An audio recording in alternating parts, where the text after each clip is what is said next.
hasta la trivial de la noche. Ya está en el estudio Kijing, él trabaja en la Embajada de Corea del Sur en México, es director del Centro Cultural Coreano en nuestro país, es egresado de Administración Pública de la Universidad de Konkuk en Seúl, Corea del Sur. Previamente fue subdirector de la oficina del primer ministro de Corea del Sur e investigador visitante en la Universidad de Georgia en Estados Unidos. Kijing, welcome to Foro Global. Thank you.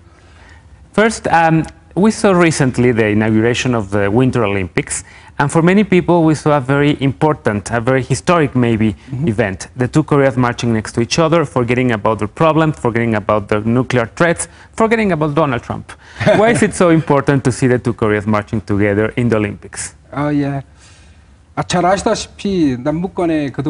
Es extremadamente importante para nosotros, ya que estamos convencidos que con la participación de Norcorea mejorarán las relaciones entre ambas Coreas. Además, también ofrecerá una alternativa para solución pacífica del problema nuclear. De hecho, algunas personas han estado preocupadas por la participación de Corea del Norte en los Juegos de Invierno de Pyeongchang. Sin embargo, el gobierno coreano ciertamente aprovechará este diálogo y con gran orgullo puedo decir que la península coreana no es un problema.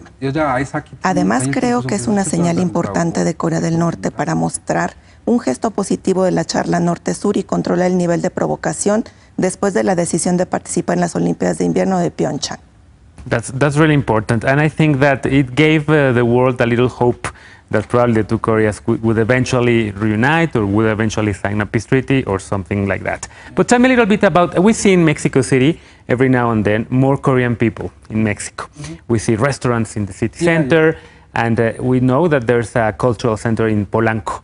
What does it do, the cultural center? Is it open to everybody? Can everybody go to learn Korean classes, food or kitchen, or what can you do in the Korean cultural center? Yeah, in Centro Cultural Coreano in Polanco, we give every chance to Mexicans to make a food, to learn Korean language, and to see the Korean movie, and to hear the Korean pop, K-pop, you know.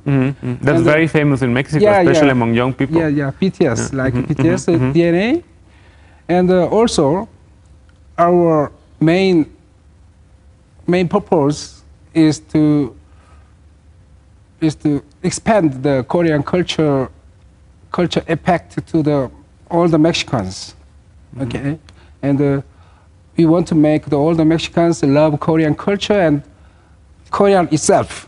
So we were focused on that purpose.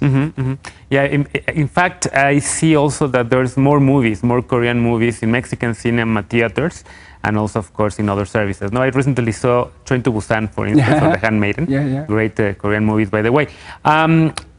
Besides that, if we talk about the soft power of Korea, Korea has a tradition of very strong popular music, pop music, and cinema. What else is part of the Korean soft power? Food, perhaps? Perhaps food. Perhaps food, you can taste all the Korean food in Sonorosa. Yeah? So I saw many Mexicans taste the Korean food in Sonorosa. I think it's very similar to the Mexican food, between Mexican food and Korean food. Spicy? Spicy and sometimes sweet and Jewish. And also for the sports. For example, sports. You know the Taekwondo. Taekwondo is the most famous and most popular sports in Mexico. You know? I didn't know that one. Moon Day One makes many Mexicans get the Olympic medalists. Yeah. So and for example, for the Korean movie and K-pop, you know the Psy Gangnam Style, and nowadays BTS DNA. The Mexicans love the Korean culture, K-pop, K-drama, learns all about the Korean culture, and so if they are very interested in the Korean culture, they want to go to Korea directly.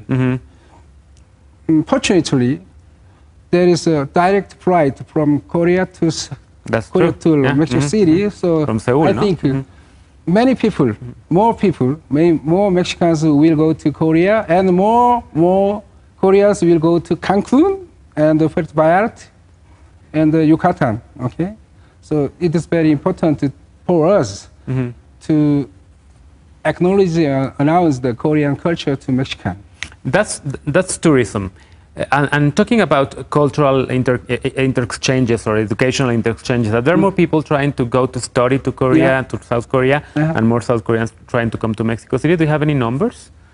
Actually, our cultural center choose in a year about 16 students from Mexico, and we send them to Korea for the funding of Korean government. But besides that, I heard that over 200 students will maybe go to Korea for studying. And also they try to get a job in Korean company in Mexico. And there is over 1,800 companies in Mexico. Wow. Yeah. Well, thank you so much for these minutes for Foro Global, and I'm sure that many people would be very interested in visiting the Cultural Center of Korea in Polanco. Thank you. Thank you very much. Gracias a ti por habernos acompañado esta noche en Foro Global. Soy Genaro Lozano, te invito para que continúes con Eric Camacho y las noticias. Yo te veo mañana en punto a las 11 de la noche para una nueva emisión de Foro Global.